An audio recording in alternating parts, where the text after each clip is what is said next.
Wendomemion Tonafa, une émission qui vous enseigne, vous éduque sur des thématiques précises. Wendomemion Tonafa, c'est avec le pasteur Pierre Rousseau. Que le Seigneur vous bénisse. Nous sommes là pour vous enseigner sur le foyer.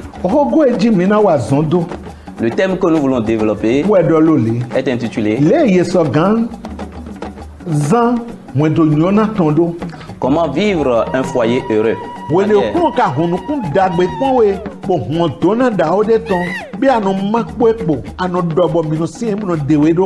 Est-ce que lorsque tu trouves le bonheur, Wendomemion Tonafa, c'est tous les jeudis à 21h30 et les samedis à 10h30 sur la télé évangélique. Wendomemion Tonafa, suivez et apportez une touche spéciale à votre foyer.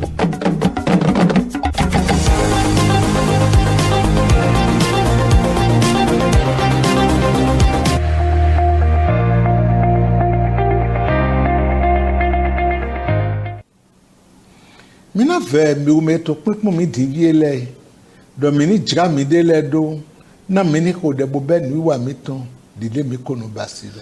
nous supplions vous qui êtes en train de nous regarder en ce moment de se préparer pour que nous puissions prier et commencer notre émission comme d'habitude. To yin ko Jesu to me mi ko de ti. Dans le nom de Jésus, nous avons prié. Baba mi do ndo we. Père, nous te disons merci. Shiko ye we gan nu poto abasi. Et merci, éternel Dieu des armées, pour tes bienfaits sur nos vies, ta protection sur nos vies, ta protection et ton soutien sur tout chacun de nous. Reçois l'honneur et la gloire. L'heure a sonné, nous sommes déjà là. Démontre-toi. Envoie ta parole avec autorité et que cela délivre et guérit. Au nom de Jésus, nous avons ainsi prié. Amen.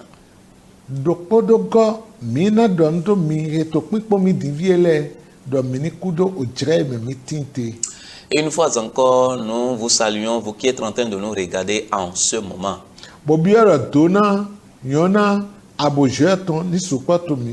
Et nous prions à ce que les bénédictions, la bonté de Dieu et sa protection soient votre portion. Nous sommes en train d'étudier le même thème.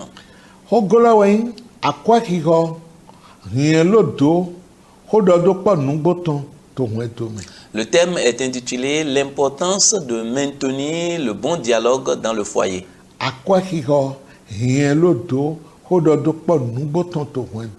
L'importance de maintenir le bon dialogue dans le foyer. Dans les enseignements passés,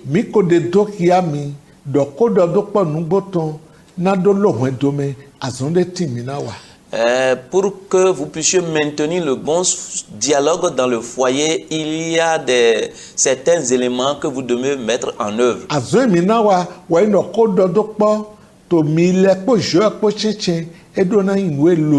Votre devoir est que vous devez maintenir votre dialogue entre vous et votre Dieu.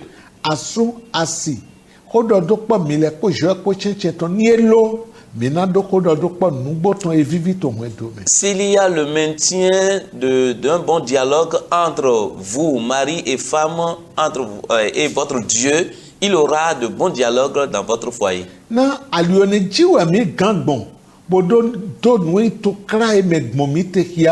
Et c'est par ce moyen que nous devons montrer les difficultés que nous traversons à notre Dieu. Et nous devons veiller et nous efforcer à maintenir ce dialogue. Qu'aucune chose ne te sépare de ton Dieu. Jésus nous a donné un enseignement dans le livre de Matthieu, le chapitre 26 et le verset 41. Écoutons la parole.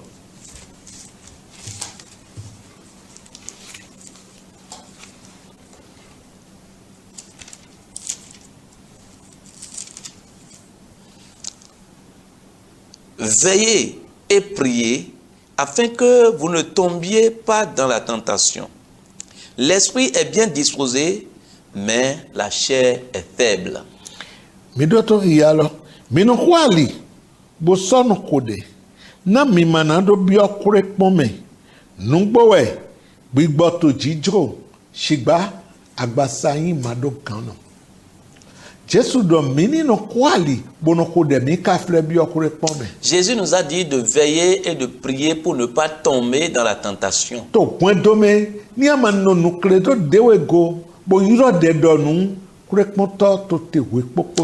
le foyer, si tu ne veilles pas sur toi-même et prends soin de la prière, il faut savoir que le tentateur est toujours prêt à côté de toi.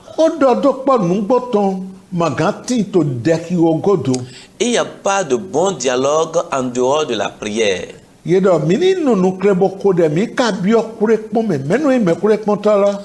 on dit de veiller et de prier pour ne pas tomber dans la tentation. Qui est le tentateur? C'est le Satan.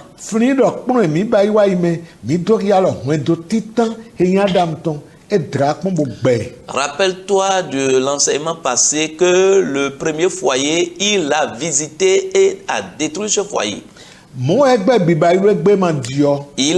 Il agit de cette même manière aujourd'hui, il n'a pas changé. Il utilise les mêmes méthodes. Si tu es en éveil et tu pries, tu ne tomberas pas dans sa tentation. Comment est-ce que toi tu pries?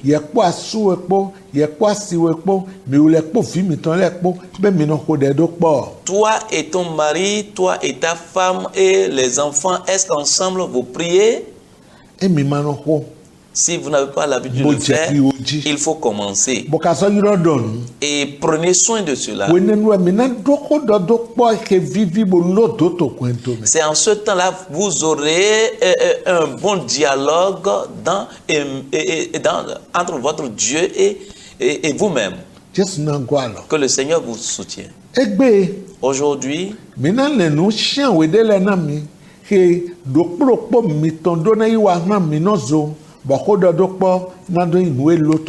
nous allons vous énumérer 7 éléments que vous allez mettre en œuvre entre vous et pour maintenir le bon dialogue dans le foyer.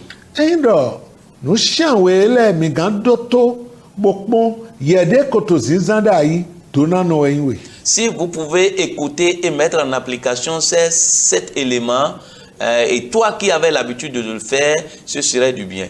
Et toi qui n'as pas l'habitude de le faire, permets à ce que tu prennes soin de cela et tu seras joyeux. Le premier élément,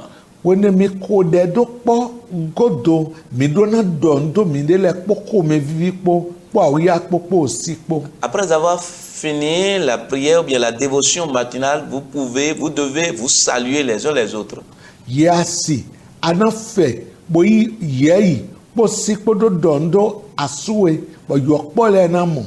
Toi, femme, tu dois t'abaisser et saluer ton mari avec respect devant les enfants. Et de même, le mari aussi va te saluer.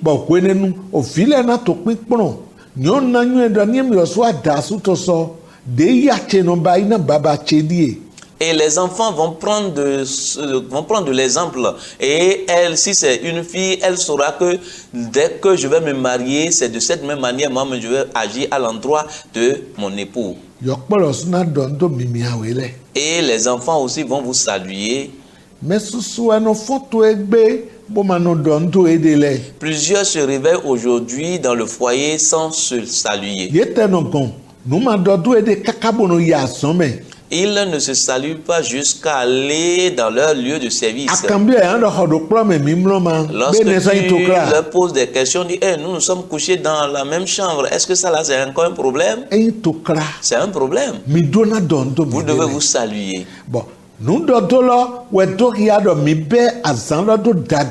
C'est le fait de se saluer qui montre que vous avez commencé en bien la journée.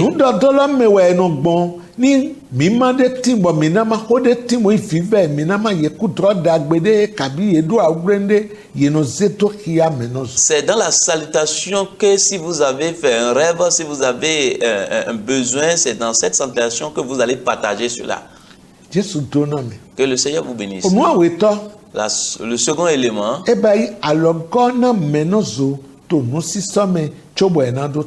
l'aide dans l'habillement avant de sortir.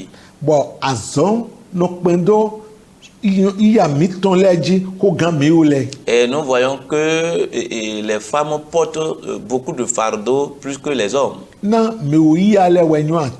Parce que vous les femmes, vous savez ce qui s'y est.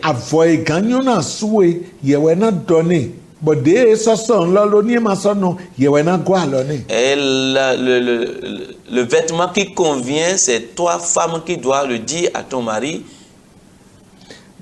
Et s'il ne s'habille pas correctement, c'est toi qui vas l'aider en lui disant que ce que tu as porté n'est pas bien. Si le vêtement sied à ton mari, c'est toi qu'on va honorer.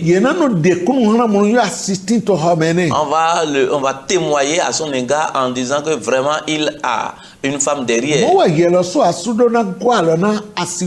C'est de cette même manière, toi-même, mari, tu dois aider ta femme dans l'habillement. Que le Seigneur vous soutienne. Troisièmement,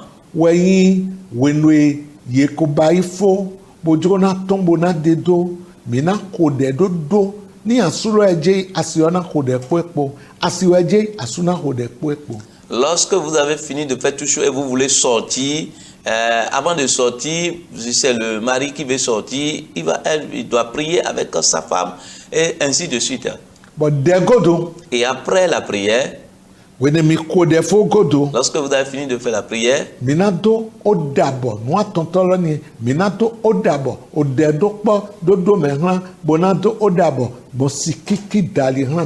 devez vous dire au revoir en vous donnant des baisers, des baisers.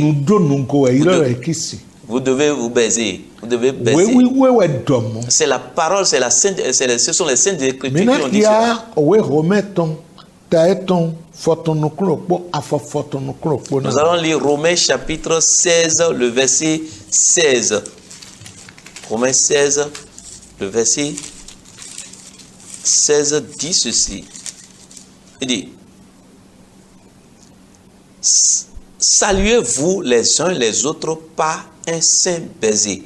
Toutes les églises de Christ vous saluent.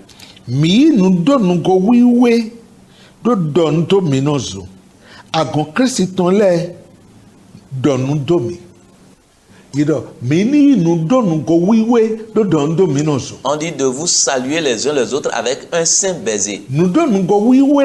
Un saint baiser, se situe entre vous qui êtes déjà mariés. Je ne sais pas.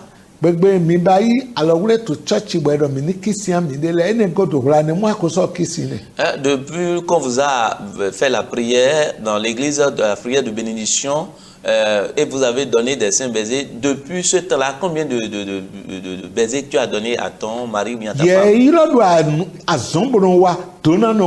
Toi qui as l'habitude de le faire, tu es bien heureux. Et toi qui n'avais pas l'habitude de le faire, c'est le cas, tu as du boulot maintenant.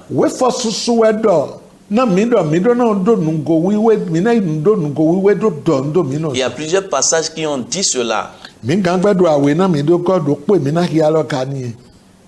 On peut vous donner encore deux autres passages. Si tu trouves si tu lis 1 Corinthiens chapitre 1 Corinthiens 16, le verset 20, tu peux trouver la même parole là.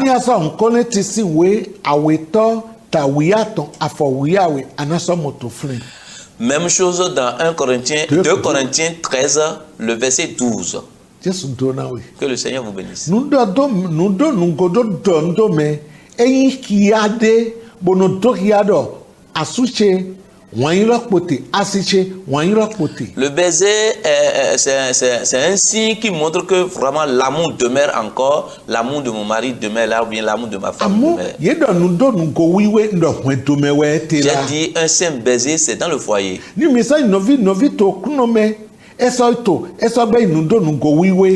dans le Seigneur, dans les frères et sœurs aussi, vous pouvez donner un saint baiser.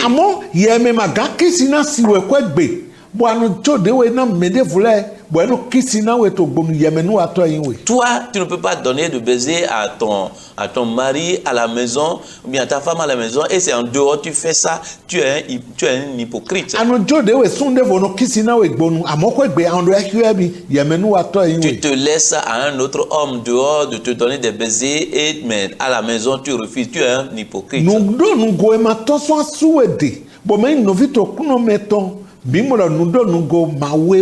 Le baiser qui ne vient pas de ton mari, bien de ta femme, ni de frères et sœurs, hein, c'est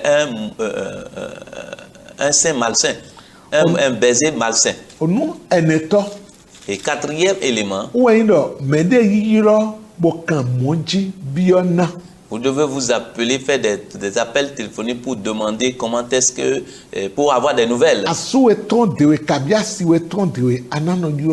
Lorsque ton mari est sorti ou bien ta femme est sortie, tu dois l'appeler pour demander ses nouvelles. Et la première phase pour voir est-ce qu'il est bien arrivé à sa destination.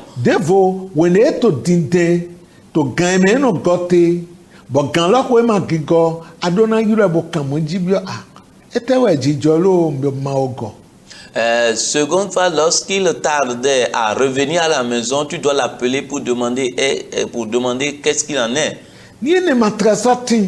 Même si cela n'existe pas, tu peux aussi l'appeler pour dire vraiment j'ai pensé à toi, c'est pour cela que je t'appelle. Ce n'est pas que vous allez vous appeler avec brutalité, mais tu dois l'appeler avec une voix d'amour. Que Jésus vous bénisse. Cinquième chose,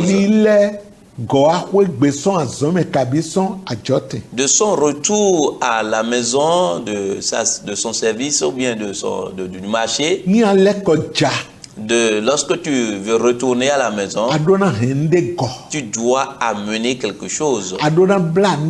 Tu dois attacher quelque chose. Tes mains ne doivent pas rester en vide. Ça peut être moindre. Il faut agir selon tes moyens. Et il faut que les gens sachent que tu as ramené cadeau à la maison. Ta femme serait contente. Et ton mari aussi serait content. Et même les enfants seront tellement contents. Tu n'avais pas l'habitude de le faire. Maintenant, tu peux apprendre cela. Lorsque tu commences maintenant, tu serais de la facilité pour toi. Cela amène de la joie.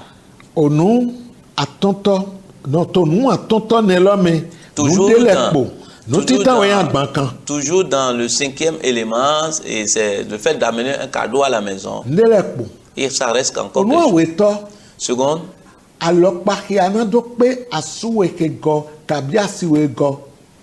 la manière dont tu vas accueillir ton mari ou bien ta femme. Ce qu'il a ramené, les bagages, tu peux l'aider à amener. Tu peux l'aider à amener cela dans la chambre. Tu vas lui dire bonne arrivée avec aussi un baiser. Lorsqu'on parle de baiser, au moins il faut le faire 2 fois. Du départ, le départ et le retour aussi.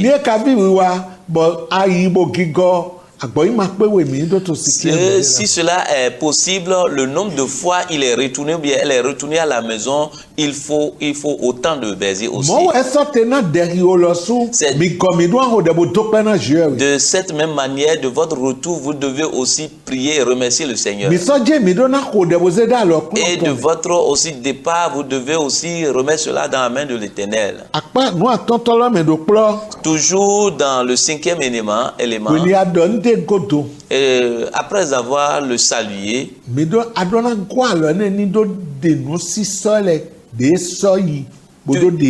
dois l'aider à se déshabiller. Sur les vêtements qu'il a portés, tu dois l'aider, ses chaussures aussi. Et ce travail aussi se pèse sur les femmes aussi. Mais qu'est-ce qu'il démontre aussi que l'homme aussi ne peut pas aider sa femme dans le fait de se déshabiller? Que le Seigneur vous soutienne. 6e élément.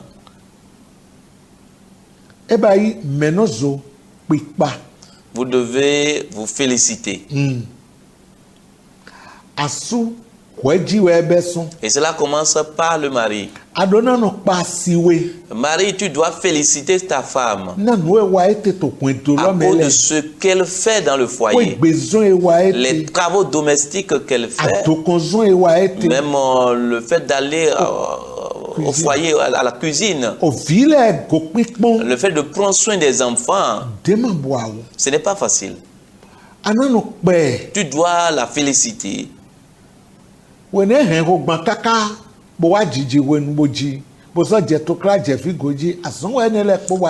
Elle a porté la grossesse jusqu'à l'accouchement et a commencé après l'accouchement. Le travail aussi commence, c'est aussi un travail. Toi, tu ne peux pas porter la grossesse, mais tu peux lui donner des félicitations. Et toi-même, femme, tu dois aussi féliciter ton mari à cause de ce qu'il fait pour que tout aille dans le foyer. Les dépenses financières qu'il exécute dans le foyer. Et ça veille sur vous. Tu dois aussi lui donner des félicitations. Toujours dans la salutation, il faut aussi féliciter les enfants, les encourager pour les travaux domestiques qu'ils exercent.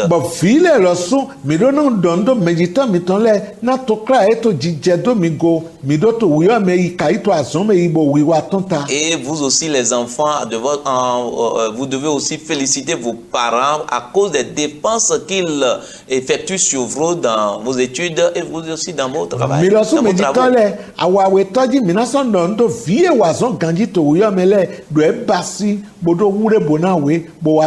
Et vous aussi, les parents, vous devez encourager, féliciter les enfants qui ont bien travaillé à l'école.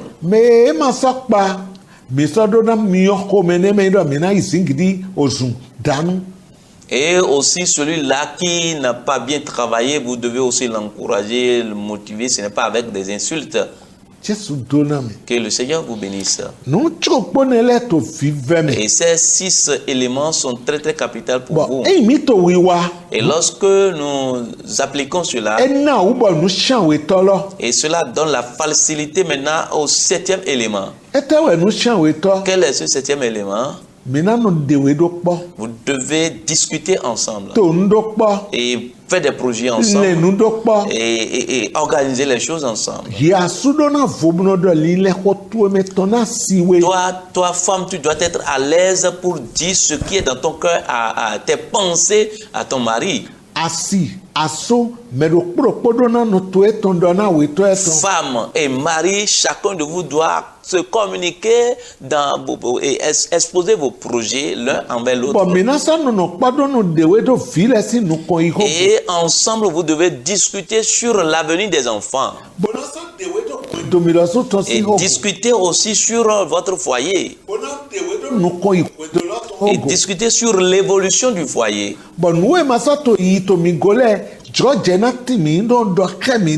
Et ce qui ne va pas dans le foyer, ensemble, vous aurez l'opportunité de parler de cela. Si ensemble ces éléments existent, il aura de la facilité pour tout ce qui en reste. Et dans tout ce que vous devez faire ensemble, vous devez sortir ensemble. Vous devez faire l'uniforme. Et cela permet de reconnaître, voilà, mari et femme. Et cela empêche beaucoup de choses.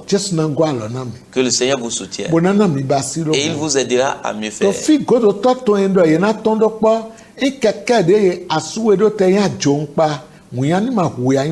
Si vous allez sortir ensemble et faire de l'uniforme, si la moto que ton mari a n'est pas en bon état, il faut t'asseoir sur cela. Et votre retour, vous allez, ce que toi tu veux, ensemble, vous allez remettre cela dans la main de l'Éternel et le Seigneur va agir.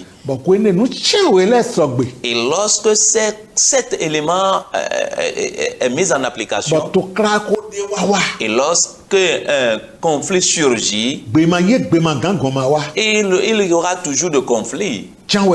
Il y aura toujours de conflits, de mésententes. Cela est impossible que cela n'arrive. Mais lorsque ce conflit arrive, il aura de la facilité pour pouvoir gérer cela. Parce que vous n'êtes pas des ennemis, mais vous êtes des amis. Il aura de la facilité pour pouvoir gérer ça, soit et gérer cela.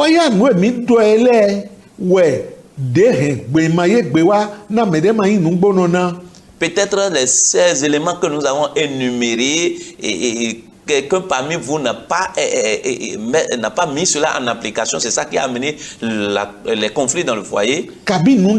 Ou bien d'autres choses. Lorsqu'on s'asseye sur cela, il aura de la facilité pour gérer cela. Il aura toujours de conflits. Et dans ce sens, il y a certaines choses qu'on nous demande. Ce qu'on nous demande,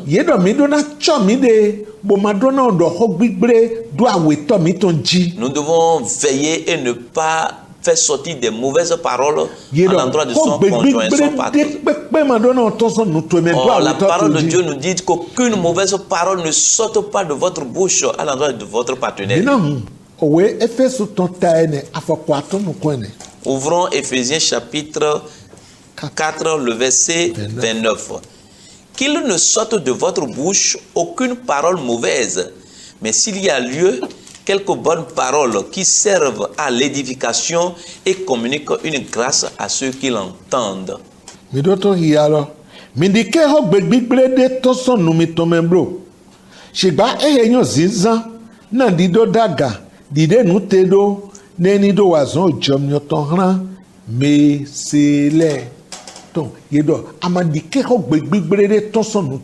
On te dit de ne pas permettre qu'aucune mauvaise parole sorte de ta bouche.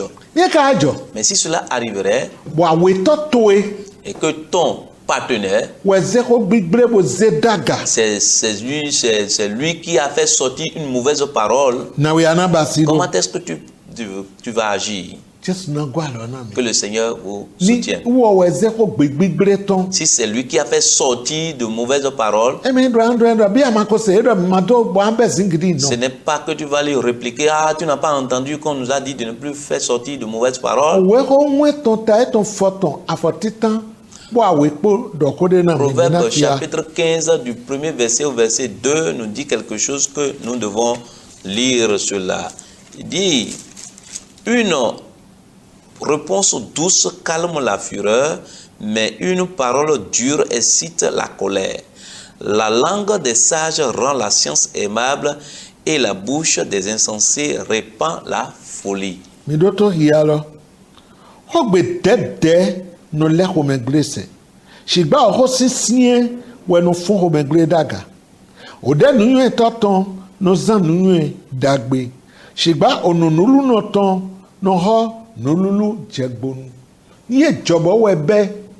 yena iko gbedede Si cela arriverait que c'est lui qui a commencé avec une parole douce, toi tu lui réponds. Jesu na gwalo na Que le Seigneur vous soutienne. fie mi gano te do na game mi to utu C'est là où nous allons nous arrêter yo kro aujourd'hui. hemi je wede vo mi na so to no ko À la prochaine, nous allons continuer. ko gbedede Une réponse douce. bo singidi na chi Calmons la fureur. bo mi ni ko de Prions. o to mi do ndo Père, nous te disons merci. abasi Merci na ko do ko to e parce que tu as déjà envoyé ta parole. ze na gigo to e Utilise-la pour ta gloire didio dagbele ni wa et qu'il y ait un bon changement na mi ni pa gigo pour na que nous we. puissions te Jesu glorifier. si comme Au nom de Jésus, nous avons ainsi Michel. prié. Amen. me wana Bien-aimés, mina bio so mi de de mi no do na mi lo do mi to todo alogo mi to nous allons vous demander quelque que nous avons l'habitude de dire. Nous avons besoin de votre soutien. Jesu do na mi Que le Seigneur vous bénisse. e wede fun À la prochaine.